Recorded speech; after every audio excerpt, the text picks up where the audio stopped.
sometimes my opponent will capture my leg and attempt a single leg takedown.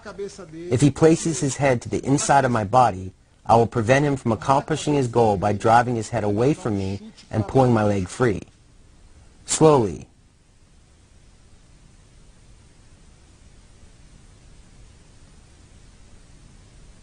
So, I block his takedown, knee, push his head away, and pull my leg free. I defend, sprawl my hips back, knee. He grabs my leg, I push his head down, and pull my leg free. A little faster now.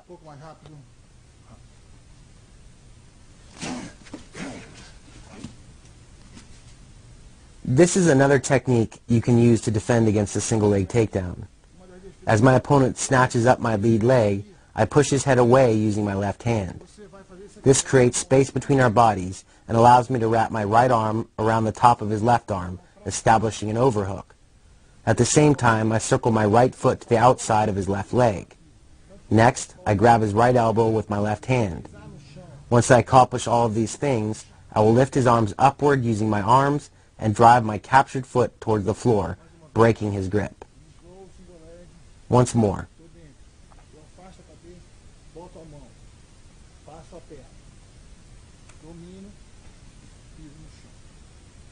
Opponent enters, I defend. I press on his head, establish an overhook, grab his elbow, lift his arms upward, and drive my foot toward the floor. My opponent grabs a single. I establish an overhook with my right arm, circle my right leg to the outside of his leg, then I control his elbow, pull his arms upward, and step my foot to the floor.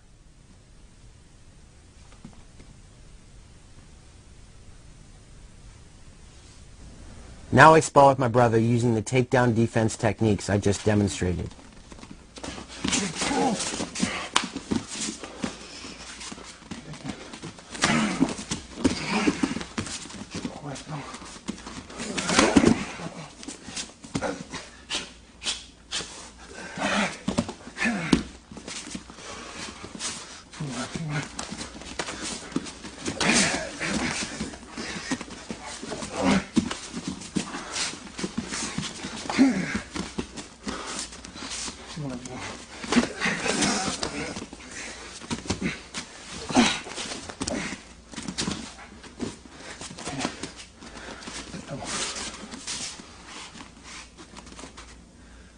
Agora vou explicar pouquinho do quanto é importante. In karate competition, you do not utilize the clinch. No karatê de competição, normalmente. However, in Machida martial arts, our karate, we train the clinch a lot. It is super important to include the clinch in your training because in a real fight where there are few rules, the clinch is very effective for closing the distance and doing damage to your opponent. So I demonstrate several clinch techniques and when they are best applied. If your goal is to strike with punches and kicks, it is best to try to maintain distance. But if you lose that distance, you've got to understand how to establish the clinch and throw knees and elbows. So I highly recommend spending some time with this section. There are many ways to control your opponent in the clinch. You can establish the Muay Thai clinch, which is where you place your elbows in your opponent's chest and cup one hand over the other behind his head. You can also change your grip by cupping your palms together. You can wrap one hand behind your opponent's head and control his far arm by cupping your hand over his biceps. If you have a collar tie and your opponent has a collar tie, you can cup your free hand over his arm for control.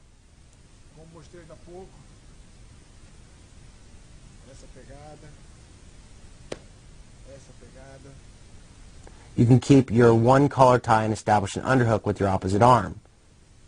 And then you can remove your collar tie and place your hand on the side of your opponent's head to force him away from you. There are techniques you can do from each of these controls, so you should practice them as much as possible to get a feeling for how they work.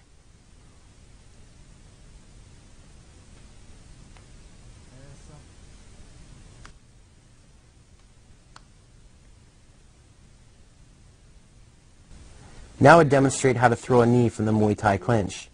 When you establish this position, you can cup your hands around the back of your opponent's neck, or you can cup them higher up on his head. When you do this, you can really pull his head downward. He doesn't have enough strength in his neck to resist the pressure you can apply with your arms. This allows you to drive a knee into his midsection. If you keep your hands clasped behind his neck, you will still have good leverage to pull his head down and land a knee. Once more, you enter and secure control of your opponent's head. You can cup around the back of his neck or higher up on his head. When you have control, drive in a knee.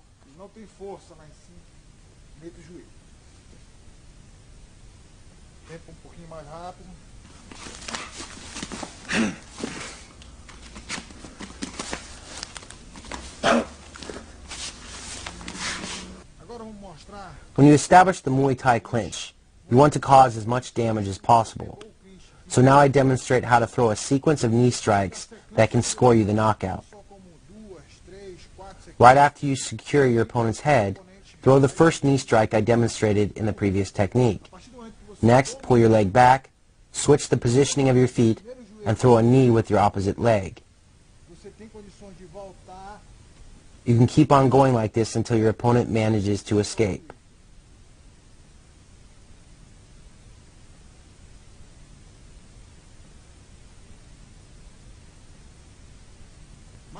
Once more from another angle.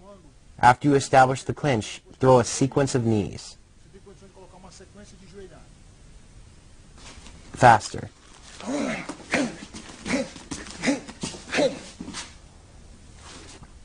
Now we demonstrate how to throw a lateral knee.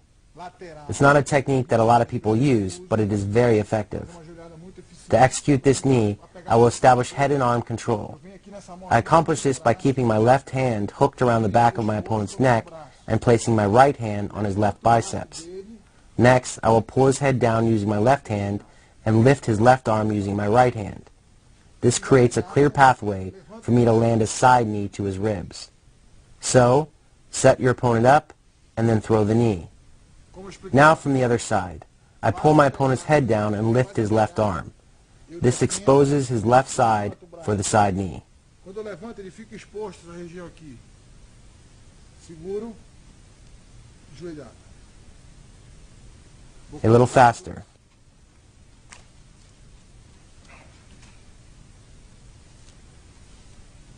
Da pegada de clinch. Now I will demonstrate how to use the Muay Thai clinch to off-balance your opponent. Sometimes when you establish the clinch, your opponent is very strong. Instead of trying to compete with his strength, I off-balance him using this technique. So, I step my rear leg forward and to the outside of his lead leg.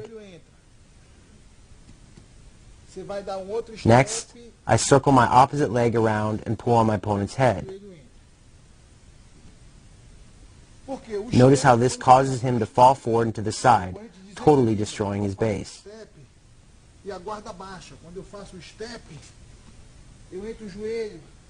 Also notice how it causes his guard to drop. Next, I throw a knee strike to his midsection or face. Now, normal speed.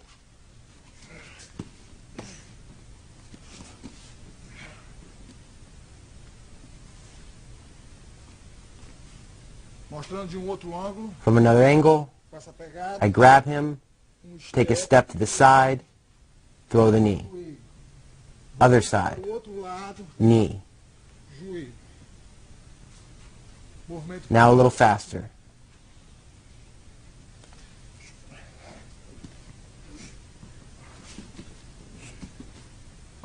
Once more slowly. Remember, where the head goes, the body will follow. So it is very important that you have good control of your opponent's head.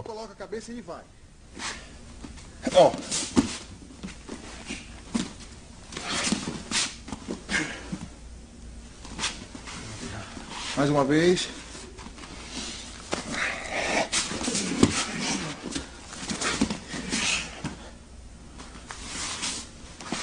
A lot of times when you establish the Muay Thai clinch, your opponent will defend by placing an arm across your throat and pushing you away. When he does this, it takes away a lot of your strength.